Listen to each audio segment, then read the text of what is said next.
ನೋಡಿ, ನಮ್ಮ ವಿಷ್ಣು ಅಪ್ಪಾಜಿ ಅಂತ್ಯ ಸಂಸ್ಕಾರ ಆಗಿ ಜಾಗ ಇದು. ಅಂತ್ಯ ಸಂಸ್ಕಾರ ಆಗಿ ಜಾಗ 14 ವರ್ಷ ಆಯ್ತು. ಇವತ್ತಿಗೆ ಇನ್ನೂ ಸಮಸ್ಯೆ ಬಗೆಹರಿದಿಲ್ಲ. ಈ ವಿಷಯವಾಗಿ ನಾವು ಏನು ಅಭಿಮಾನ್ ಸ್ಟುಡಿಯೋ ಮಾಲೀಕರ ಮೇಲೆ ನಮ್ಗೆ ಅಪಾರವಾದ ಗೌರವ ಇದೆ. ಅವರು ಅವತ್ತು 2017ರಲ್ಲಿ ತುಂಬಾ ಪ್ರೀತಿಯಿಂದ 10 ಕುಂಟೆ ದಾನವಾಗಿ ಬರ್ಕೊಡ್ತೀವಿ ರಾಜಗೌಡ್ರೆ ಅಂತ ಹೇಳಿದಾಗ DC ಶಂಕರ್ ಅವ್ರ ಹತ್ರ ನಾನು ಮಾತಾಡಿ, ಯಾಕೆಂದ್ರೆ 2009ರಿಂದ 2016ವರೆಗೂ ಸಮಸ್ಯೆ ಬಗೆಹರಿದಿಲ್ಲ. ಇವ್ರು ತಪ್ಪು ಮಾಡಿದ್ರೆ ಅವ್ರು ತಪ್ಪು ಮಾಡಿದ್ರೆ ಇವರು. ಸರ್ಕಾರ ಎಲ್ಲ ಡಿಸೈಡ್ ಆಗಿತ್ತು. 2 ಎಕರೆ ತಗೊಳಕ್ಕೆ 2.25 ಎಕರೆ ಸರ್ವೆ ಮಾಡಿದ್ದಕ್ಕೆ ಅಭಿಮಾನ್ ಸ್ಟುಡಿಯೋ ಮಾಲೀಕರು ಸ್ಟೇ ತಂದ್ರು. ಶ್ರೀಮತಿ ಭಾರತಿ ವಿಷ್ಣುವರ್ಧನ್ ಅವತ್ತು ನನ್ನ ಕಾಲಕ್ಕಲ್ಲ, ನನಗೂ 6 ವರ್ಷ ಸಾಕಾಗಿದೆ ಅಂತ ಮೈಸೂರಿಗೆ ಹೋದ್ರು. 2016ರಲ್ಲಿ ಸನ್ಮಾನ್ಯ ಸಿದ್ದರಾಮಯ್ಯನವರು ಅಲ್ಲಿ ಜಾಗ ಕೊಡ್ತಾರೆ. HD ಕೋಟೆ ಹಾಲ್ದೂರು ಗ್ರಾಮ 5 ಎಕರೆ ಜಾಗ ಕೊಡ್ತಾರೆ. ಅದು 5 ವರ್ಷ ಹೈಕೋರ್ಟ್ಗೆ ಹೋಗುತ್ತೆ. ಅಲ್ಲೂ ನಾವು ಉಪವಾಸ ಸತ್ಯಾಗ್ರಹ ಮಾಡಿ ಹೋರಾಟ ಮಾಡಿ ಎಲ್ಲ ಮಾಡಿದ್ವಿ. ಕ್ರಮೇಣ 2029 ಜನವರಿ 29ಕ್ಕೆ ಸನ್ಮಾನ್ಯ ಮುಖ್ಯಮಂತ್ರಿ SR ಬೊಮ್ಮಾಯಿ ಅವರು ಉದ್ಘಾಟನೆ ಮಾಡ್ತಾರೆ, ಲೋಕಾರ್ಪಣೆ ಮಾಡ್ತಾರೆ. 2016 ಜಾಗ ಕೊಟ್ಟು ಅದು 6 ವರ್ಷ ಆಯ್ತು. ಇದೇನಿದು 2016 ಮೈಸೂರು ಸರ್ಕಾರದಿಂದ ಮಾಡೋ ಸ್ಮಾರಕ, ಸ್ಥಳಾಂತರ ಅಲ್ಲ, ಸರ್ಕಾರದಿಂದ ಮಾಡೋ ಒಂದು ಸ್ಮಾರಕ. ಒಂದು ಗೌರವಾನ್ವಿತ ವ್ಯಕ್ತಿಗೆ ಏನು ಮೇರು ನಟರಿಗೆ ಜಾಗ ಸಮಸ್ಯೆ ಆದಾಗ ಸನ್ಮಾನ್ಯ ಸಿದ್ದರಾಮಯ್ಯನವರು ಅಲ್ಲಿ ಜಾಗ ಕೊಡ್ತಾರೆ. 5 ಎಕರೆ. ಶ್ರೀಮತಿ ಭಾರತಿ ವಿಷ್ಣುವರ್ಧನ್ ಅವರ ಒಪ್ಪಿಗೆ ಮೇರೆಗೆ ಅಲ್ಲಿ ಜಾಗ ಕೊಡ್ತಾರೆ. ಅದು ಒಂದು ಕಡೆ ಆಯ್ತು. ಇದು ಅಂತ್ಯ ಸಂಸ್ಕಾರ ಆಗಿದ್ದಾಗ ಸಮಸ್ಯೆ ಯಾರ ಬಗ್ಗೆ ನಾವೇ ಬಗೆಹರಿಸಬೇಕು. ಅಭಿಮಾನಿಗಳು ಯಾವ ದೊಡ್ಡ ನಟರುಗಳು ಬಂದಿಲ್ಲ, ಅಪ್ಪಾಜಿ ಜೊತೆ ಇದ್ದವ್ರು ಬಂದಿಲ್ಲ, ಲಾಸ್ಟ್ಗೆ ಮನೆಯವರು ಬಂದಿಲ್ಲ ನಮ್ಮ ಸಹಕಾರಕ್ಕೆ. ನಾನೊಬ್ಬ ಅಭಿಮಾನಿಯಾಗಿ ಅಭಿಮಾನ್ ಸ್ಟುಡಿಯೋ ಮಾಲೀಕರನ್ನ ಅವ್ರ ಕಾಲು ಬಿದ್ದಿದ್ದೇನೆ, ಅವ್ರ ಕೈ ಕಟ್ಟಿದ್ದೇನೆ. ಯಾಕೆಂದ್ರೆ ಸರ್ಕಾರದ ಮತ್ತೆ ಅವ್ರ ನಡೆಯುವ ತಿಕ್ಕಾಟ ತುಂಬಾ ಇತ್ತು. ಜಾಗ ಸಮಸ್ಯೆ ಮಾಧ್ಯಮದವರೇ ನಿಮ್ಗೆ ಗೊತ್ತಿದೆ, ಇದು ತುಂಬಾ ಸಮಸ್ಯೆ ಇತ್ತು. DC ಇವ್ರ ಹತ್ರ ಮಾತಾಡ್ಕೊಂಡು ಅಭಿಮಾನ್ ಸ್ಟುಡಿಯೋ ಮಾಲೀಕರಾದ ಗಣೇಶ್ ಕಾರ್ತಿಕ್ ಅವ್ರ ಹತ್ರ ಮಾತಾಡ್ಕೊಂಡು ನಾನು DC ಅವ್ರ ಹತ್ರ ಹೋಗ್ತೀನಿ, ಶ್ರೀ ಶಂಕರ್ ಅವ್ರ ಹತ್ರ. ಅವ್ರು ಇಲ್ಲಪ್ಪ, ಅವ್ರು ಆಗೋದಿಲ್ವಲ್ಲಪ್ಪ, ನಾವೇನ್ ಮಾಡ್ಲಿ, ಮೈಸೂರು ಸರ್ಕಾರ ಮಾಡ್ತಾರೆ ಇಲ್ಲ ಅಂತ ಅವ್ರ ಕಾಲ್ ಬಿಡ್ತೀನಿ. ಇದೆಲ್ಲ ಮಾಡ್ಬೇಡಿರಿ ಕೊಡ್ರಿ ನೀವು. ಏನಾಗ ಸರ್, ಅವ್ರು ದಾನವಾಗಿ ಕೊಡ್ತೀನಿ ಅಂತ ಹೇಳಿದ್ದಾರೆ. ಏನ್ ಅವ್ರ ಸಮಸ್ಯೆ ಬಗೆಹರಿಸಿ, ಅವ್ರು ಮೇರು ಕಲಾವಿದರು ಬಾಲಣ್ಣವರು, ಅವ್ರಿಗೂ ಒಂದು ಸಹಕಾರ ಕೊಟ್ಟು ಒಂದು ಮೀಟಿಂಗ್ ಕರೆದು ಒಂದು ಸಮಸ್ಯೆ ಬಗೆಹರಿಸಿ ಅಂತ ಅವ್ರನ್ನ ಕಾಡಿ ಬೇರ್ಕೊಳ್ತೀನಿ. ಲಾಸ್ಟ್ಗೆ ಕೊನೆಗೆ ಒಂದು 5-6 ಸಾರಿ ಮೀಟಿಂಗ್ ಆಗುತ್ತೆ ಜಿಲ್ಲಾಧಿಕಾರಿನಲ್ಲಿ. ಮೀಟಿಂಗ್ ಆಗಿ ಲಾಸ್ಟ್ ಏನಾಗುತ್ತೆ, ಅಭಿಮಾನ್ ಸ್ಟುಡಿಯೋ ಮಾಲೀಕರು ಕಂದಾಯ ಭವನ ಏನಿದೆ ಜಿಲ್ಲಾಧಿಕಾರಿಗಳ ಸಭೆಯಲ್ಲಿ ಒಂದು ದೊಡ್ಡ ಮಟ್ಟದಲ್ಲಿ ಸಭೆ ನಡೆಯುತ್ತೆ.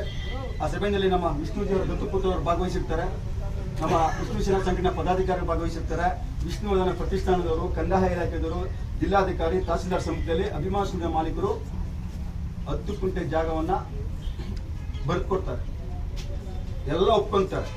ಯಾವಾಗ 2017 ಡಿಸೆಂಬರ್ 5ನೇ ತಾರೀಕು 10 ದಿವಸಗಳಾದ್ಮೇಲೆ DC ಶಂಕರ್, ತಹಸೀಲ್ದಾರ್ ಮಂಜಪ್ಪ ಈ ಸ್ಥಳಕ್ಕೆ ಬಂದು ಸರ್ವೆ ಮಾಡಿ ಲೆಕ್ಕ ಹಾಕಿ ಸನ್ಮಾನ್ಯ ಅಭಿಮಾನ್ ಸ್ಟುಡಿಯೋ ಮಾಲೀಕರಾದ ಕಾರ್ತಿಕ್ ಅವರು ಇರ್ತಾರೆ. ಅವ್ರ ಸಮ್ಮುಖದಲ್ಲಿ ಅಳತೆ ಮಾಡಿ 10 ಕುಂಟೆ ದಾನವಾಗಿ ಎಲ್ಲ ಅಳತೆ ಮಾಡ್ಕೊಂಡು ಹೋಗ್ತಾರೆ.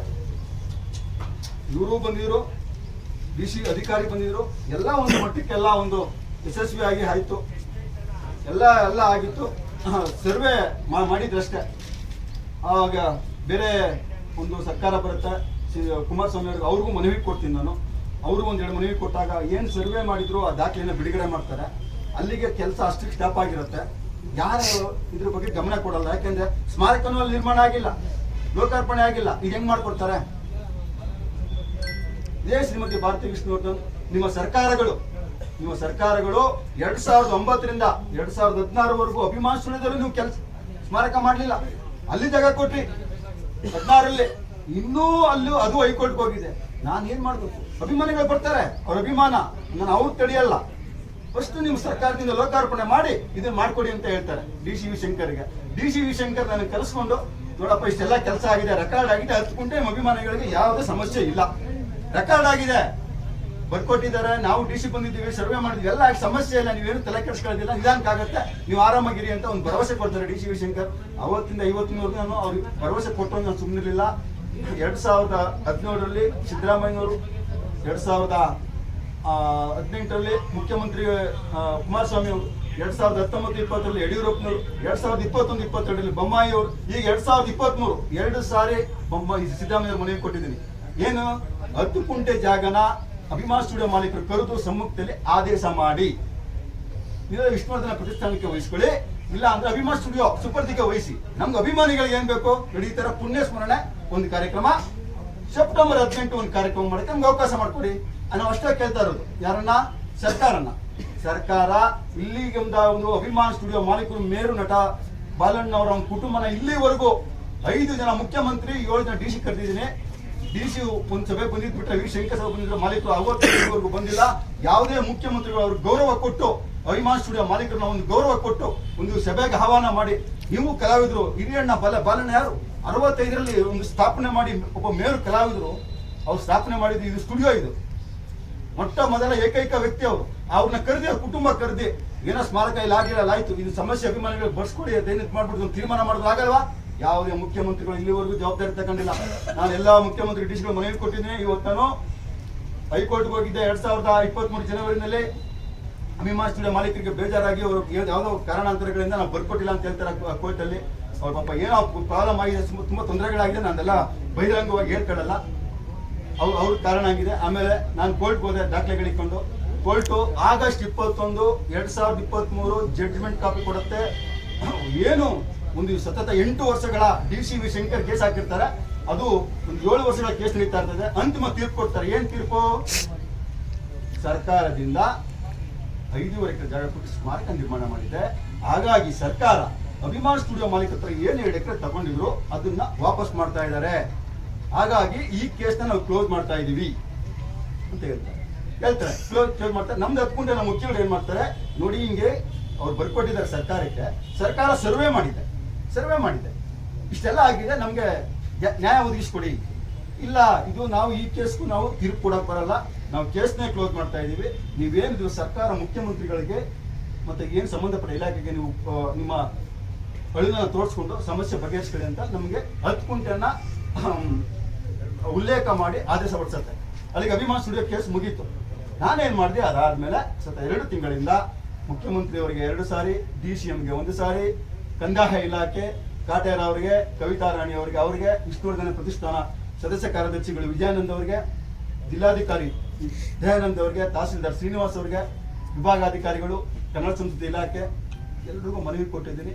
ಆದ್ರೆ ನಮಗೆ ಅವ್ರು ಎರಡೇ ನಾನು ಕೇಳಿದ್ದು ಆದೇಶನ ಅವ್ರಿಗೆ ಸರ್ಕಾರಕ್ಕೆ, ನಮ್ಗೆ 10 ಕುಂಟೆನಲ್ಲಿ ಪೂಜೆ ಮಾಡಕ್ಕೆ ಅವಕಾಶ ಮಾಡ್ಕೊಳ್ಳಿ.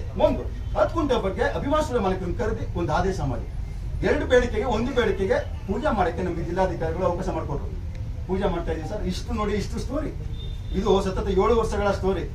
ಇವತ್ತು ನೋಡಿ, ನಮ್ಮ ವಿಷ್ಣುಜಿ ಅವರ ದತ್ತು ಪುತ್ರ ಅವ್ರಿಗೆ ಅಗ್ನಿಸ್ಪರ್ಶ ಮಾಡಿದ್ದು ಸುಮಾರು 35 ವರ್ಷ ಇದ್ರು. ಅವ್ರ ತಾಯಿಯವ್ರಿಗೂ ಅಗ್ನಿಸ್ಪರ್ಶ ಮಾಡಿದ್ರು. ನಾನು ಎಲ್ಲಿ ಪೂಜೆ ಮಾಡ್ಕೊಂಡು ಬಂದಿದ್ದೀನಿ, ನಾನು ಅವ್ರ ಕೈಲ ಮೊದಲೇ ಪೂಜೆ ಮಾಡಿಸೋದು. ನಾವು ಇರೋದು ಇಷ್ಟು ಸಮಸ್ಯೆ ಇದೆ. ಇವತ್ತೇನು ನಮ್ಮ ಗೌರವಾನ್ವಿತ ನಮ್ಮ ರಮೇಶ್ ಅವರು ಬಂದಿದ್ದಾರೆ, BY ರಮೇಶ್, ನಮ್ಮ ಬಿಳೆಕ್ಟಲ್ಲಿ ಇವತ್ತು ಅವರು ಒಂದು ಸಮಾಜ ಸೇವೆ ಮಾಡ್ಕೊಂಡು ಬಂದಿದ್ದಾರೆ. ನಮ್ಮ ಟ್ರಸ್ಟ್ಗೆ ಗೌರವಯುತವಾಗಿ ನಮಗೆ ಏನು ಇವತ್ತು ನಾವು ಕೋರ್ಟ್ಗೆ ಹೋಗಿದ್ದೀವಿ, ಎಲ್ಲದಕ್ಕೂ ಸಹಕಾರ ಮಾಡ್ತಾ ಇದ್ದಾರೆ. ಈ ಹೂವಿನ ಅಲಂಕಾರನೂ ಎಲ್ಲ ಅವರೇ ಮಾಡಿಸಿದ್ದು. ಇವತ್ತು ಹಿಂಗೆ ಕೆಲವರೆಲ್ಲ ನಮಗೆಲ್ಲ ಸಪೋರ್ಟ್ ಮಾಡ್ತಾ ಇದ್ದಾರೆ. ಒಂದು 5-6 ಜನ ರಾಜ್ಯಾದ್ಯಂತ ಒಂದು 5 ಜನ ಲೀಡರ್ಗಳು ನಮ್ಮ ಕೆಲಸಕ್ಕೆ ಸಹಕಾರ ಮಾಡ್ತಾ ಇದ್ದಾರೆ. ಇವತ್ತು ಪೂಜೆ ಮಾಡೋದು ನೋಡಿ, ಯಾರು ಒಂದಿಬ್ರು ಬರಬೇಕು, ಒಂದು 5 ನಿಮಿಷದಲ್ಲಿ ನಾವು ಪೂಜೆ ಮುಗಿಸ್ತೀವಿ. ಕ್ಷಮೆ ಇರಲಿ ಮಾಧ್ಯಮದವರು, ಒಂದು 5 ನಿಮಿಷ ಯಾರು ನಮ್ಮ ಮಹಿಳಾ ಅಧ್ಯಕ್ಷರು ಬರಬೇಕು, ಇನ್ನೊಬ್ರು ನಮ್ಮ ಸೆಕ್ರೆಟರಿ ಅವರು ಬರಬೇಕು. 5 ನಿಮಿಷ ನಾವು ಪೂಜೆ ಮುಗಿಸ್ತೀವಿ. ಮಾತಾಡ್ತೀನಿ ನಾನು.